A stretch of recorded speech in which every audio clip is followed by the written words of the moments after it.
And joining us now in studio is Richard Westbrook, Deputy Assistant Administrator of the EPA. Welcome. Thank you. Mr. Westbrook, you've spent most of your professional career as a climate scientist in the public sector. Yes, 10 years as a supervisory management analyst in the Office of Environmental Information.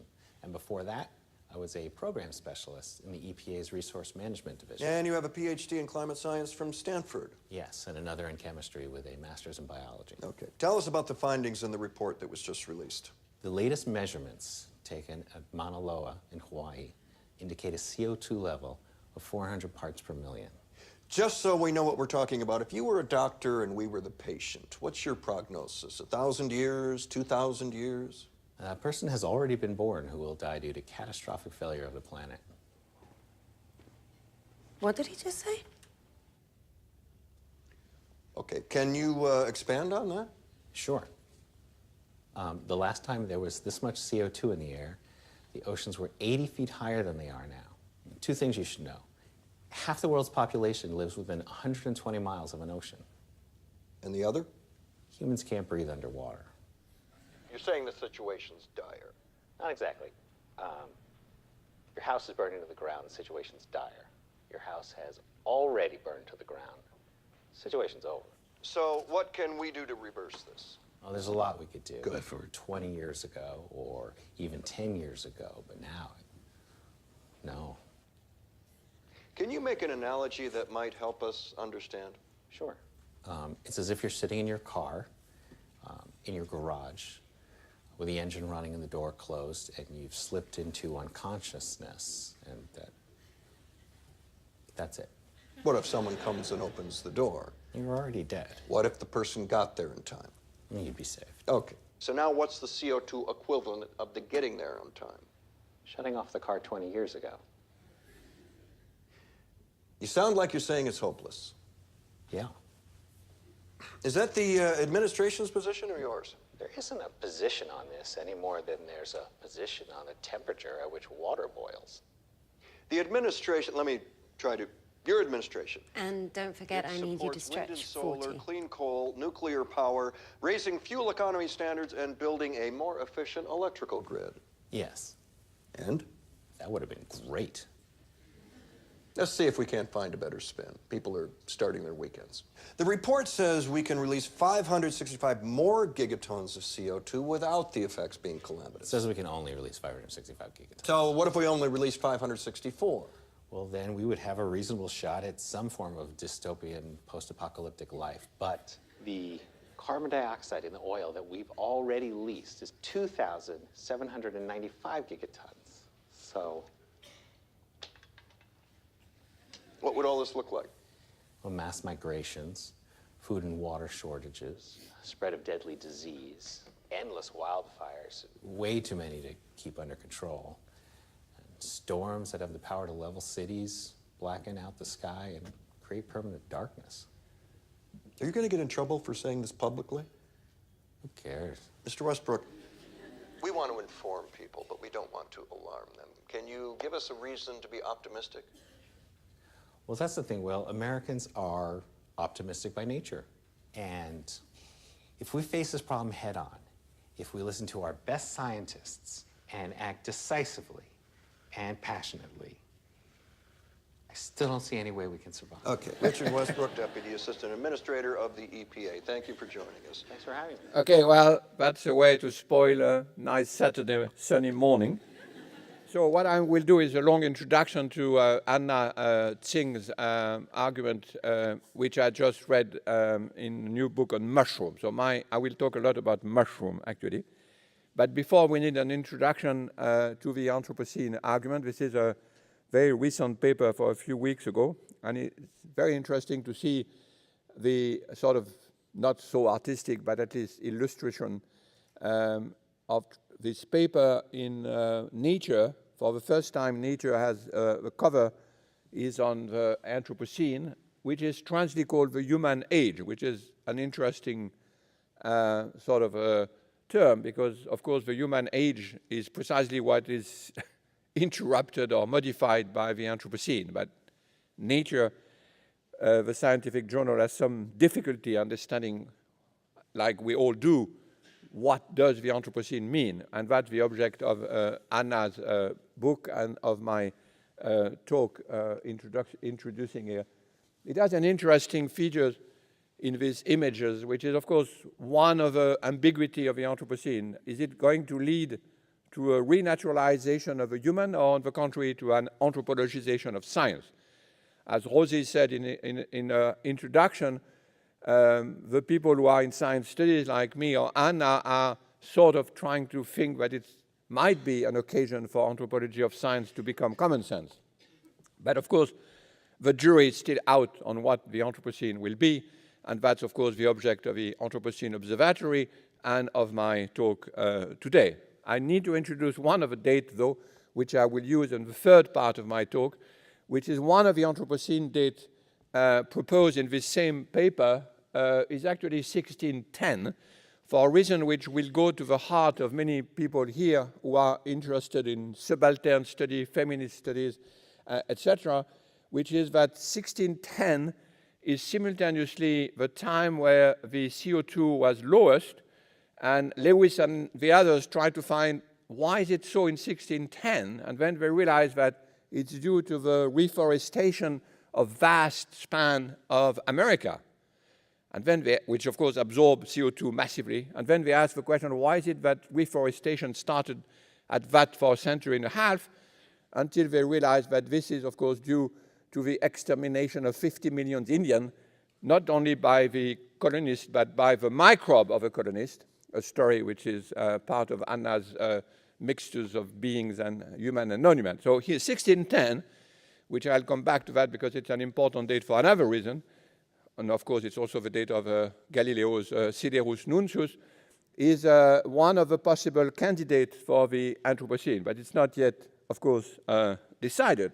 But I was even more struck by the cover of Nature, which has this amazing monster on the left side. I mean, it's not great work of art, not as beautiful as the Leviathan, but it has the interesting features, as you see, of being a sort of monster of hybrid things with, you can recognize atomic bomb, mines, factories, all sorts of beasts and beings which are mixed together.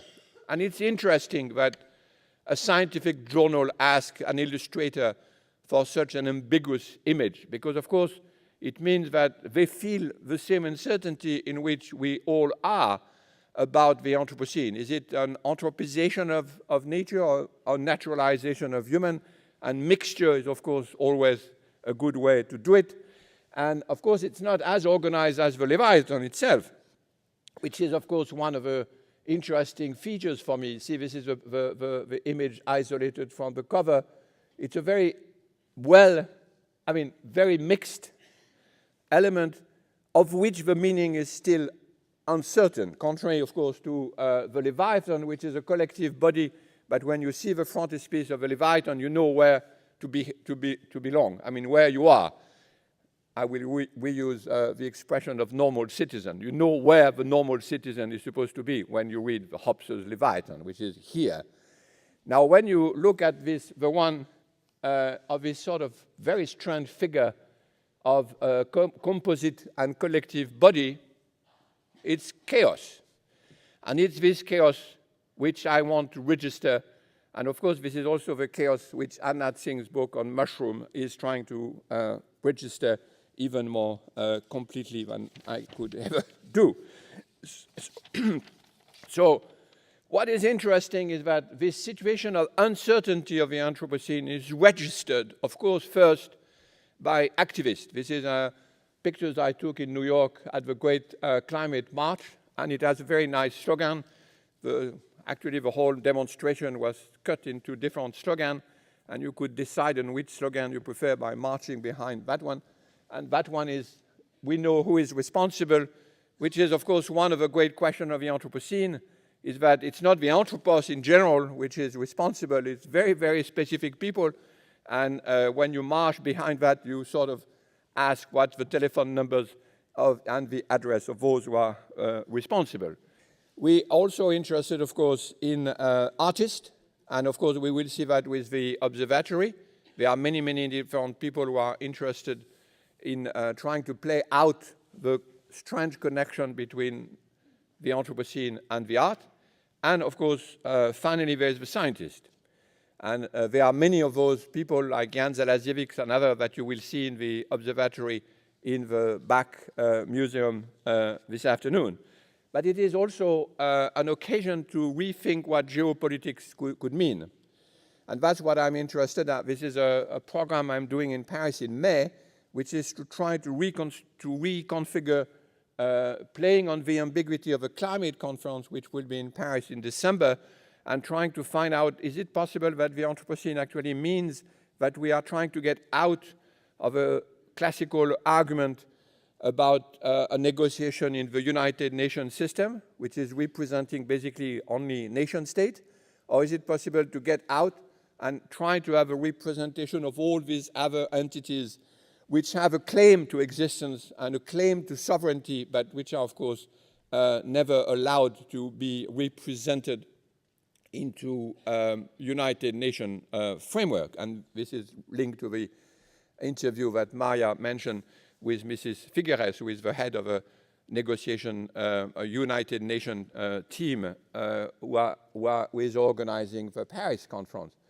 So in this very important book, which was published this year in France, you have a very moving history of a failure of a climate conference. And I'll come back to that at the end of the lecture.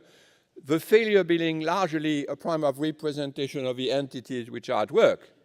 And of course, here in Utrecht, we know very well the origin of all this representation of nation state, because they were invented, so to speak, here. They are Westphalian state, at a time where the ecosystem that have to be represented have absolutely no relation whatsoever with the Westphalian nation state invented in Utrecht.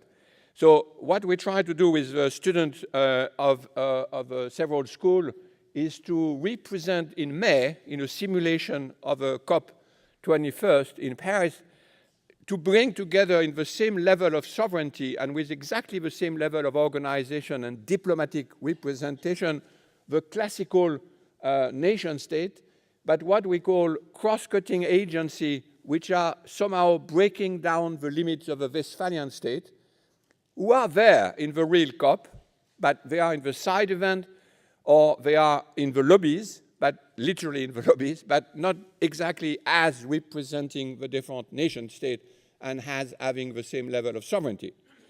So what we are trying to do, and I think it will be part of the Anthropocene Observatory at the next iteration of this big program, is to open a space for a week with 200 students from many universities, including territorial agency students, by the way, which we are very pleased to have, a group of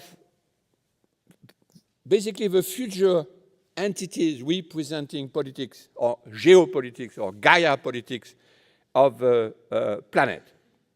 And of course, we are very interested, and it's very amusing to talk about the Anthropocene in Holland, because Holland has been Anthropocene for the last 5 centuries, basically, because this is why it's not only the most socially constructed country, but it's also Anthropocene by, well, I was going to say by nature, not by what? By construction. So, including this very beautiful thing which my friend Gerard de Vries, who lives in Utrecht and teaches in Amsterdam, showed me, and which is, of course, this double system of representation between those who represent the human election, normal election, and those who represent the most important thing in Holland, which is water. I mean, the water which is not the flooded water precisely, but the water kept at bay by dams. And of course, for the Dutch, Anthropocene resonate necessarily completely differently, because to have this double system of representation of human and non-human is part of the Dutch culture from the very beginning of the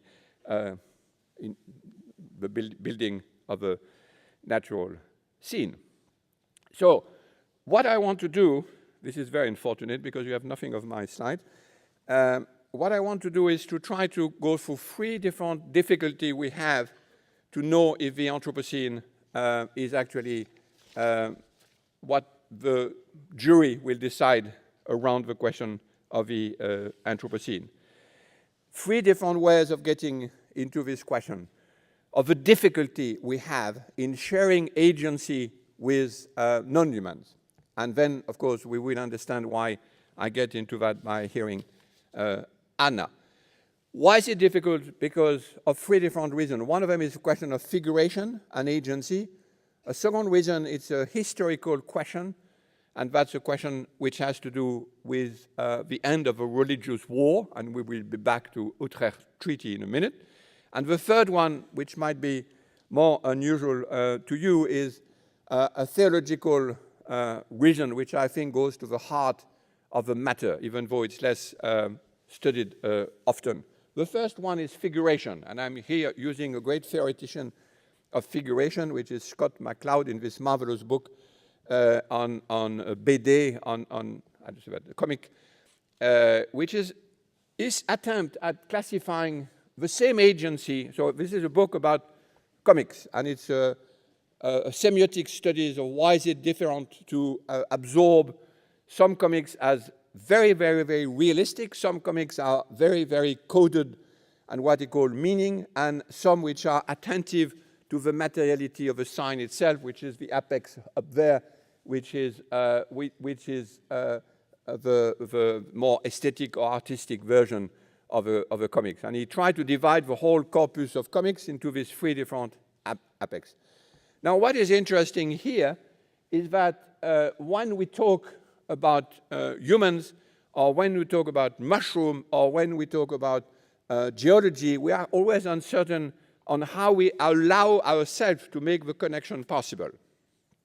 And of course, this is a philosophical difficulty of great magnitude for the modern. I mean, it's not a problem for many other civilizations, as anthropologists know very well, but for us, in the modernist tradition, it's a very, very, very big problem, because we tend to say, well, whatever is on this side, that's really realistic, but when you are attentive to the materiality of a sign, or when you just have a sort of code figure, we lose the ability to make the connection, which is, of course, not the case, but this is the way we actually connect.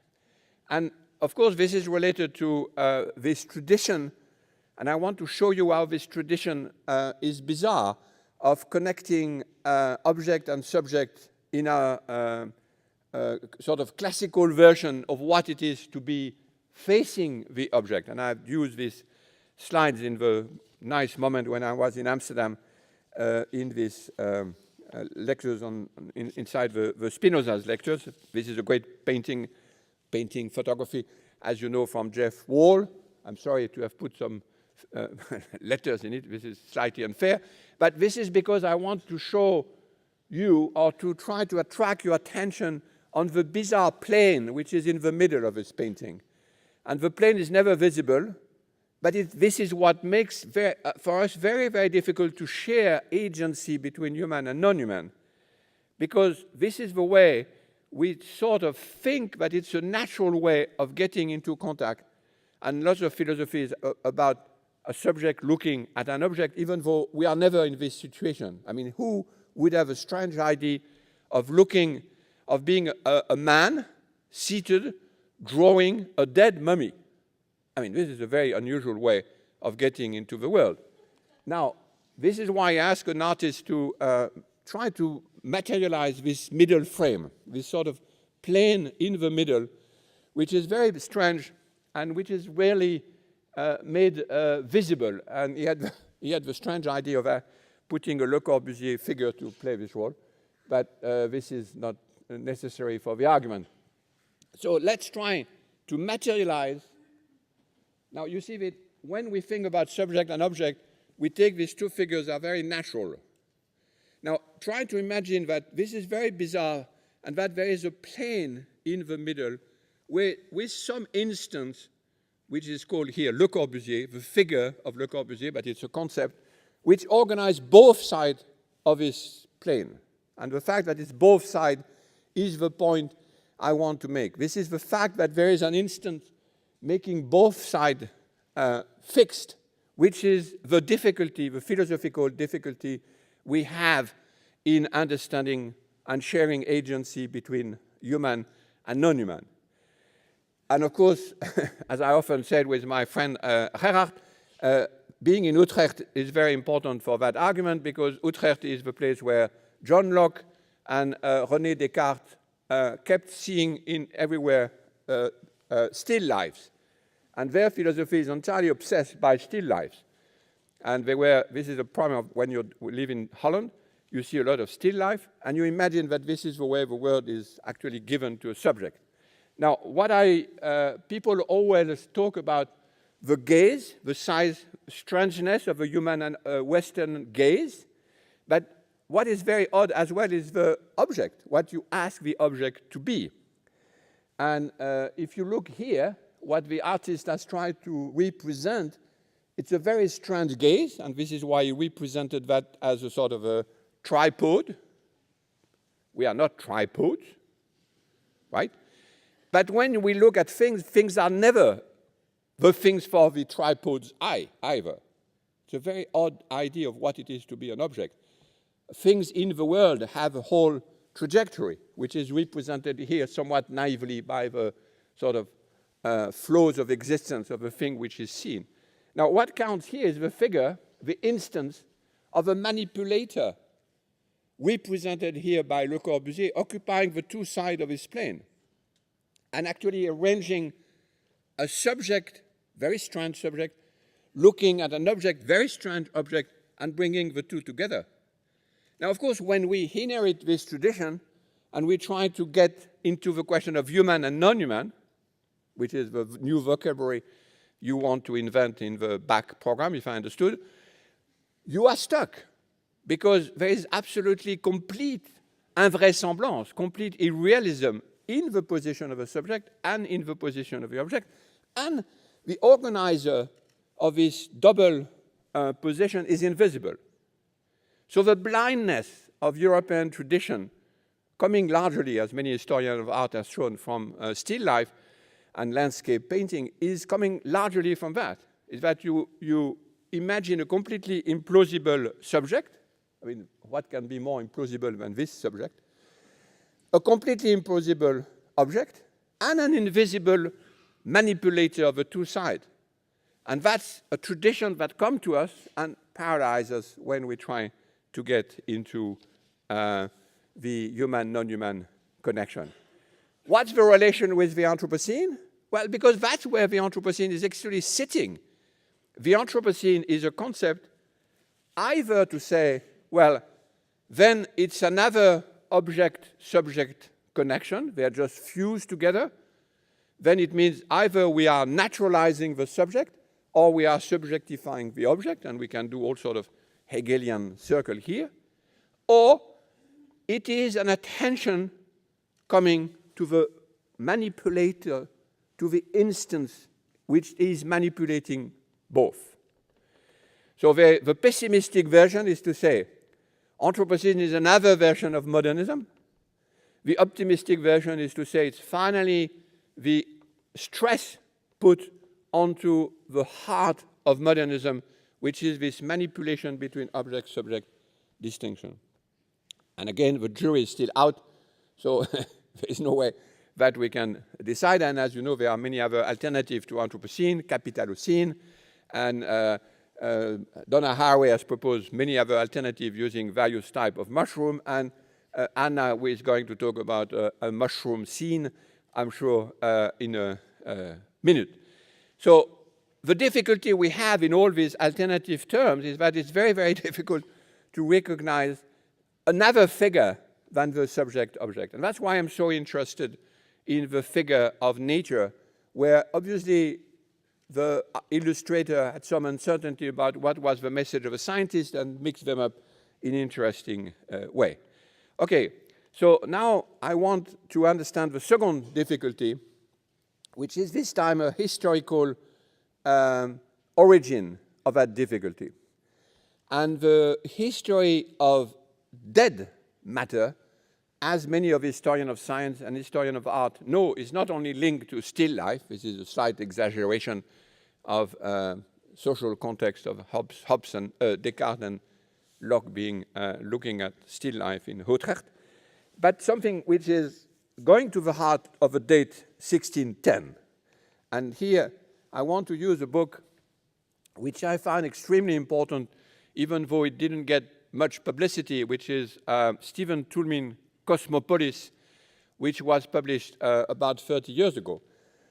The reason why I'm interested in this book is that it uses cosmopolis in a sense, not of course in the idea of cosmopolitism, but in the sort of Stengersian sense, even though he doesn't know Stengers, which is a distribution of role between the order of society and the order of cosmos. And I arrange this image so that you begin to see that the figure which was distributing the role between subject and object, which was played in my little illustration by Le Corbusier, is of course a very, very, very important instant which has some relation with divine order and state order. So the difficulty we have in trying to reconnect agency, human and non-human, is not only philosophical, it's also deeply historical, and it's linked to this very important date of 1610. Now, in one very strange chapter of his book, Cosmopolis, Toulmin mentioned 1610, not as the date of the Anthropocene, which was 30 years before, but as the date of the assassination of our king, the French king, le bon roi Henri IV, Henry IV.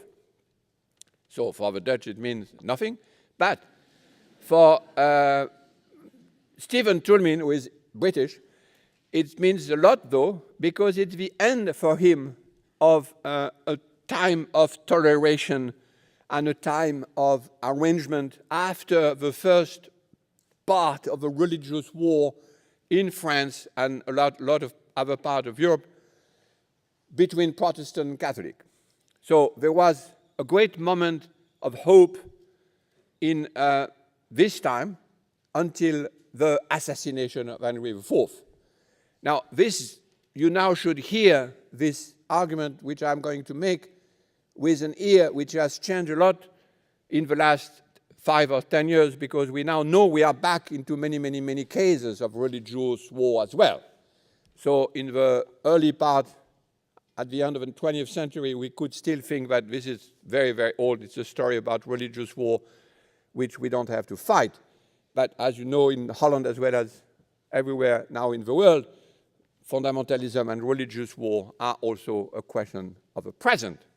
So what is really interesting in the periodization proposed by Toulmin is to say after 1610 starts a completely new period of history which we associate with the scientific revolution, but which he associates with a counter-scientific revolution. And that's a very, very funny periodization, which explains a lot of the difficulty we have in trying to decide what the Anthropocene is.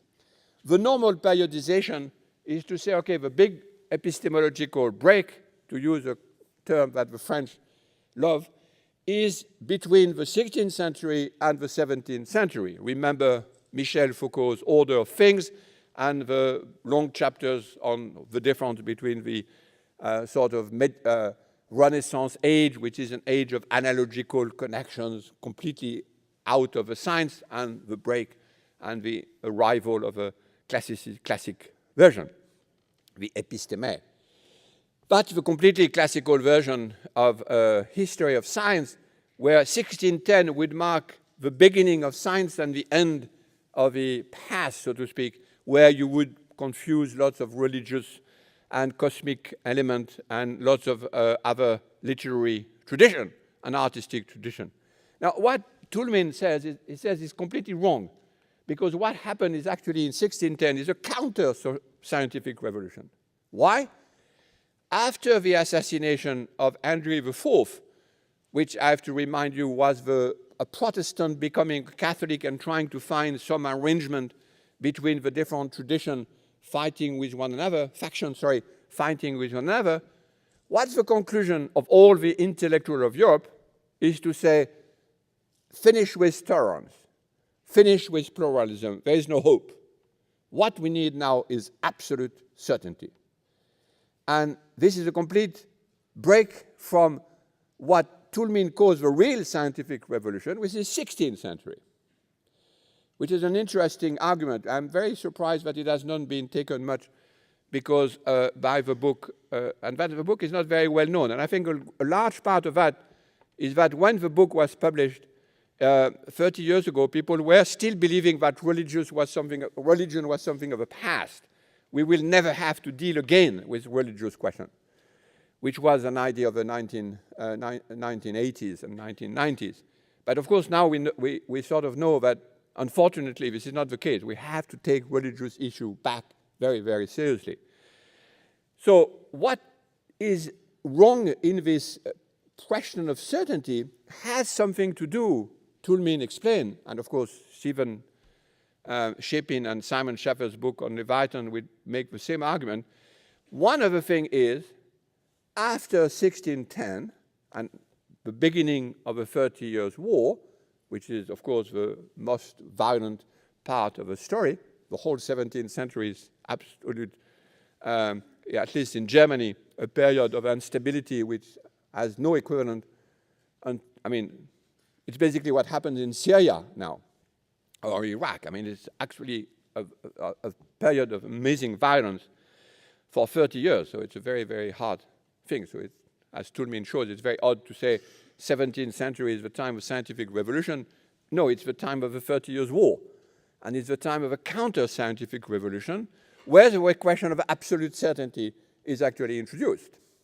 So when Rosie said in a nice, most generous introduction that we were actually trying to find another alternative to the definition of science, we need to know when it was invented. Well, it was invented at this period. Science would be, from now on, related to a completely different set of terms.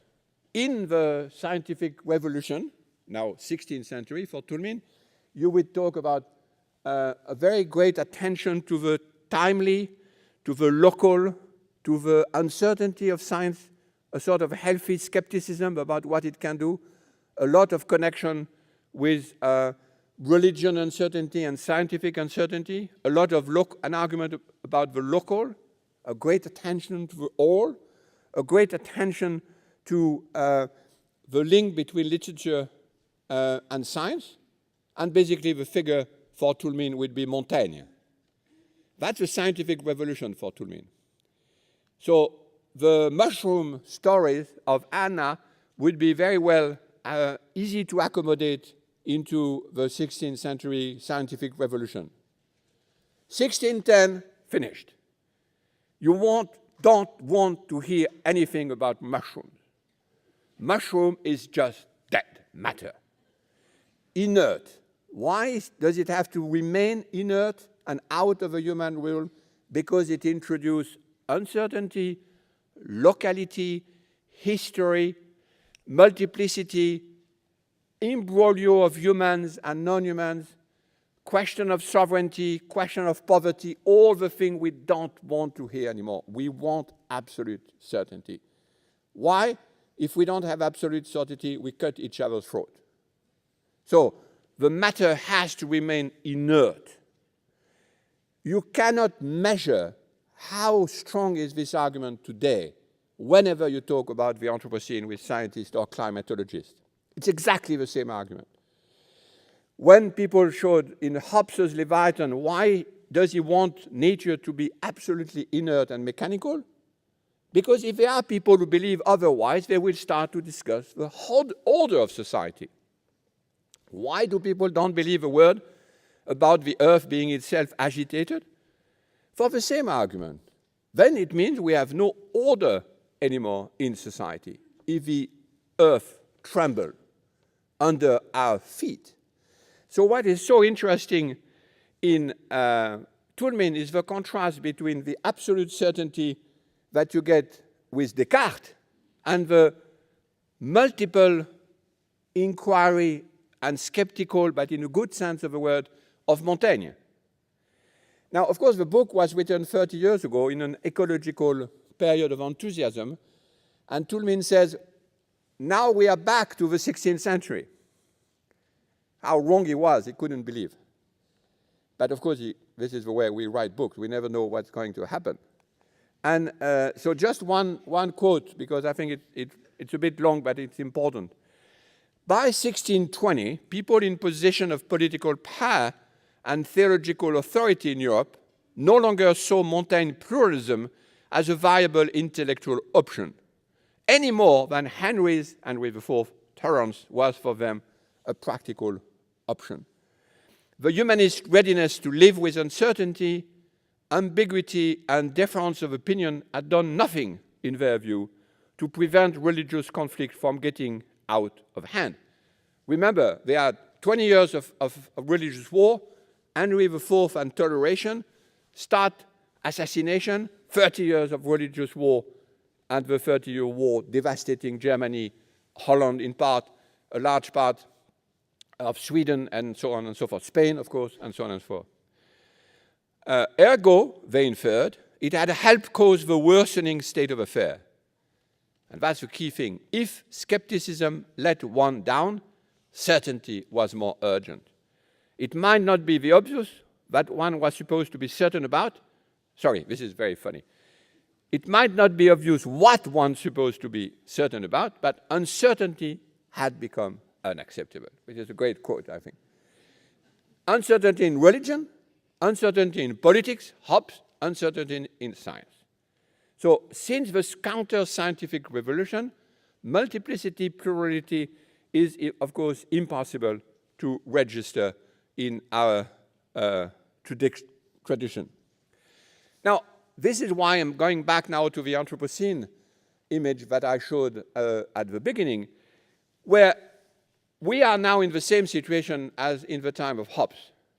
That is, it's an hesitation between the order, the view of saying, okay, toleration is completely out. If we begin to be tolerating all these multiple views about what it is to be on the world, especially now that there is an agitated earth under our feet, we are finished. Or on the contrary, that's the great time, because we are back to the 16th century and we can recover all those skills, which are the skills about multiplicity, attention to non-humans, multiplicity of connection between science and politics, but not in the Hobbesian sense of the word. All the things that Anna has demonstrated so beautifully in a book on mushroom, and she will talk in a few minutes. So we are in this situation. This is why the Anthropocene is such an ambiguous term. And there are many, many people who say, like Donna Haraway, Isabel Stengers, Emilie Ash, and so on, and in part Anna herself, we should get rid of the word because the anthropos is much too big. And it sort of camouflage the political question.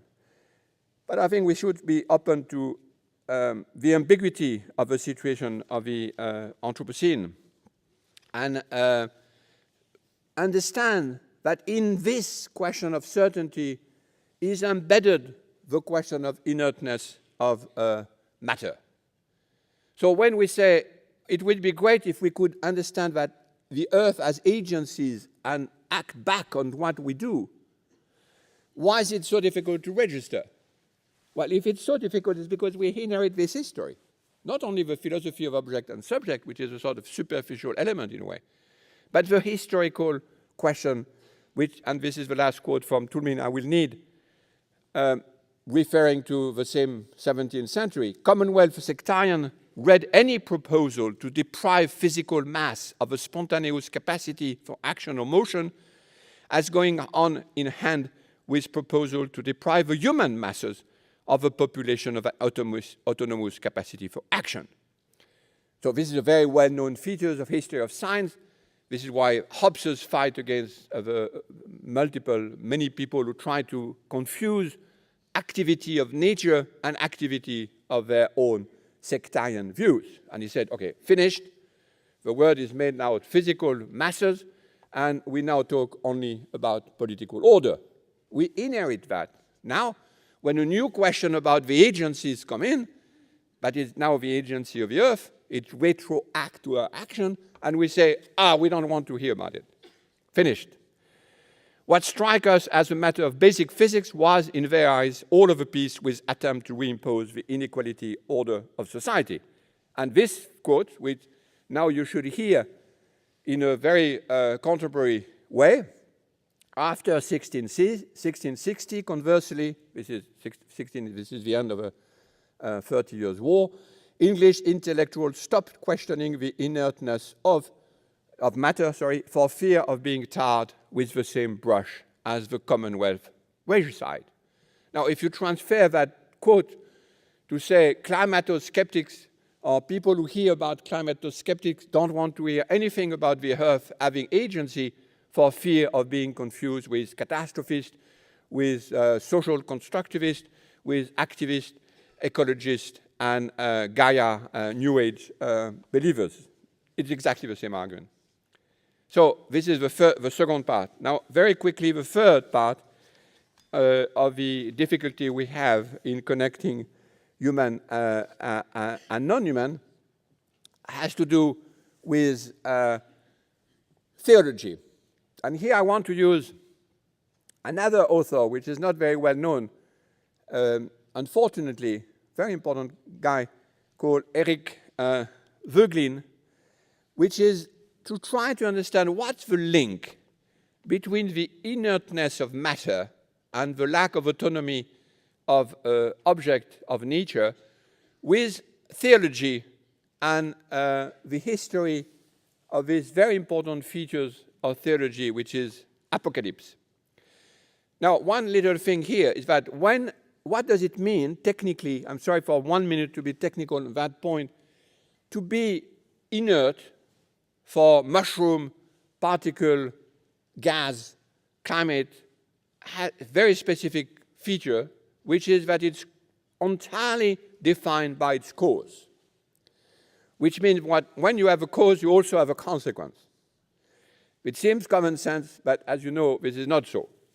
Because the cause is actually always coming after the consequences in the history of the science and in the way we actually encounter the world. We encounter the consequences, and when we go back, as John Dewey showed many, many times, this is the basis of pragmatism, and we infer the cause backward from the consequence. Nonetheless, when we hear the story of inert matter, it's a story, it is a narrative, always made with the same specific feature, which is that the cause generates the consequences. Of course, it's a story, because if the cause was really generating the consequence, the cause would be enough. So you would never have to go on. You would just state the cause. That's enough. You don't have to dig the consequence because the cause is the cause of the consequence. See, it's a very funny argument that we take seriously this causal vocabulary, even no one has ever told a causal story. Except in one theological version, of course, which is that there is one act, a fiat lux at the beginning and everything ensues. So, which is very strange, because the causalist version is actually a religious and a bad religious argument. So, the disanimation, I'm very interested in this point, and that probably will sound very bizarre to many of you, but we have to go to the heart of that. If not, we will never know what to do with the Anthropocene. It has to do with the definition of the apocalypse. Now, and you know that ecologists are always treated as being apocalyptic. And actually, in the title of Anna's book, there is ruins in it. So I'm sure she will be treated as another apocalyptic rendering of a situation. But the prime of the apocalypse is when you are. Are you before? Are you just after? Or are you during the apocalypse? This is a great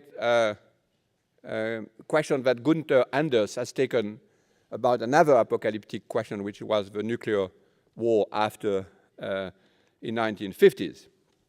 So why is it that ecologists of many persuasions are called apocalyptic?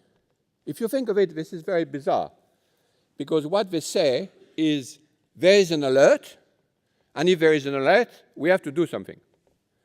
If someone here was saying there is a fire in this theater, we would leave.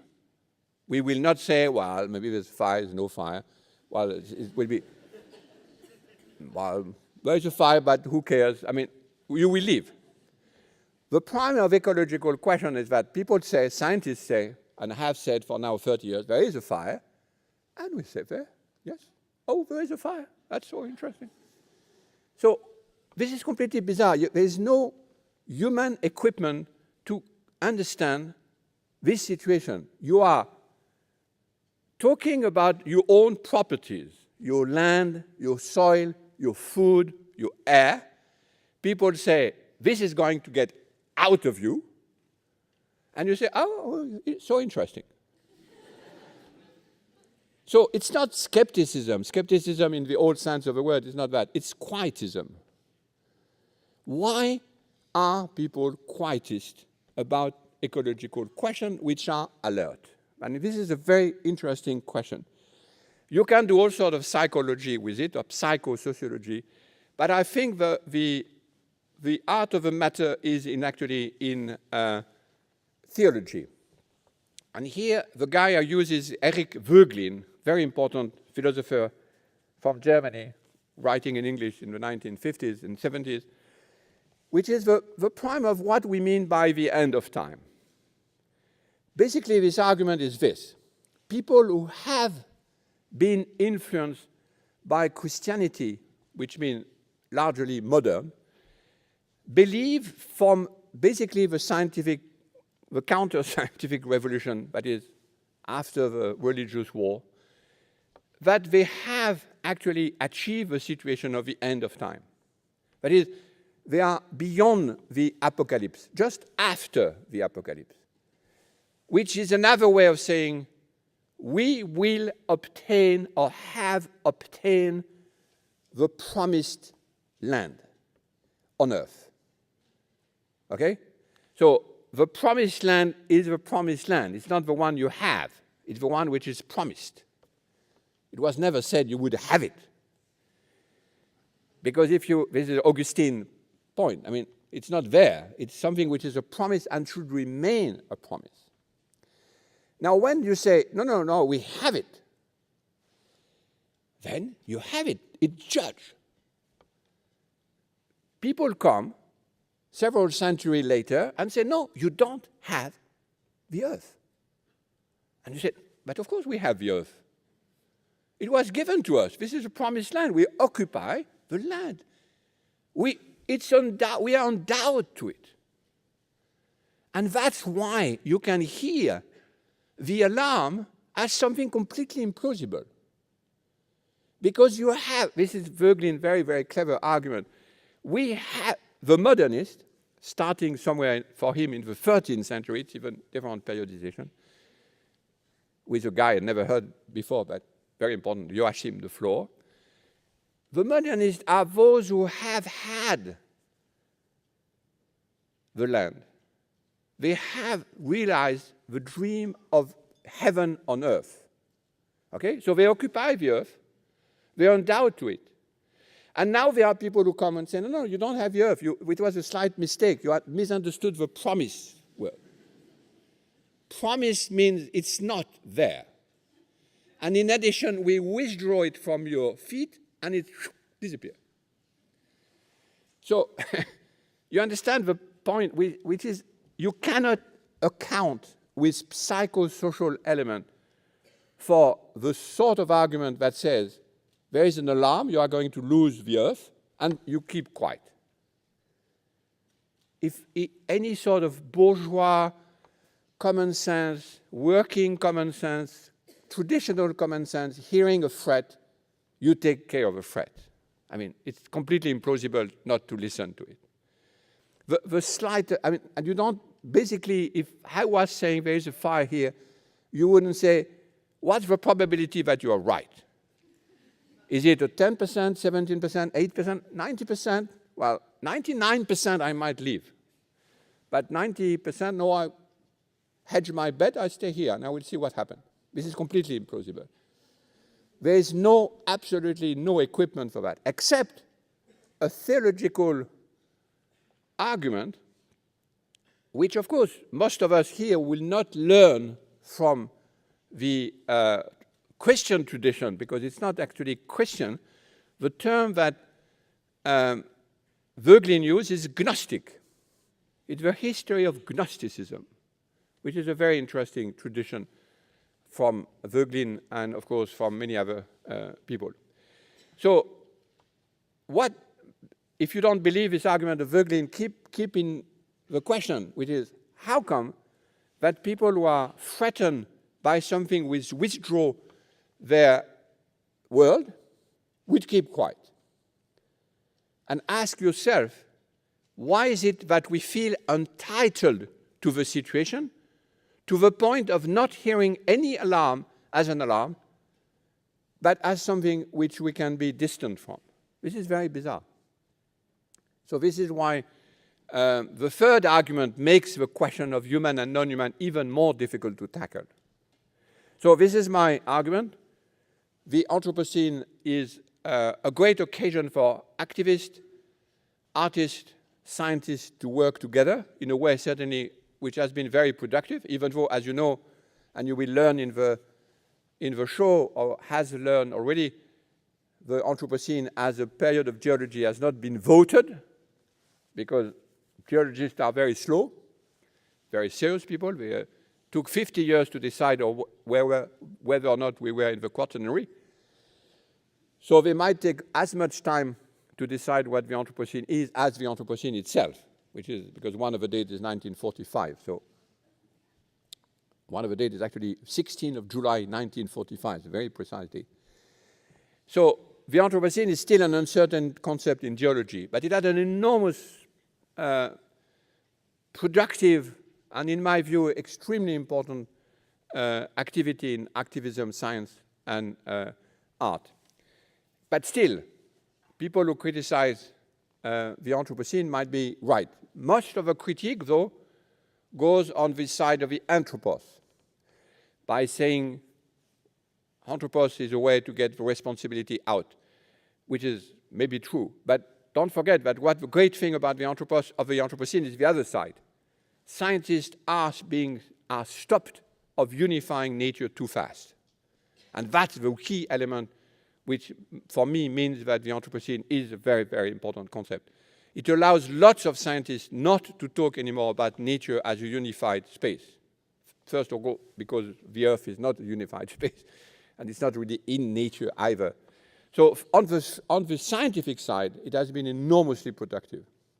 But, and here the critics are right again, there are many, many different obstacles to see the Anthropocene as a productive reconnection between human and non-human.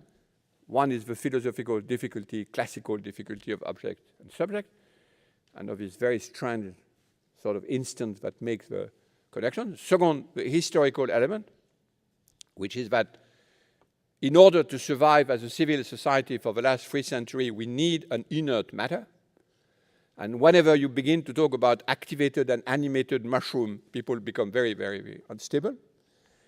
But the third reason, which is probably, in my view, the most difficult to lift, is this very, very strange argument that we are entitled to be on an inert Earth, which is a mixture, this inert Earth is mixtures of a certain idea of a promised land and the land where we are, which, as Voegelin says, by imagining that we bring heaven on earth, we made the earth being hell. And those people who have made heaven on earth becoming hell are not the best people to hear the alarms and to take them seriously. Thank you very much.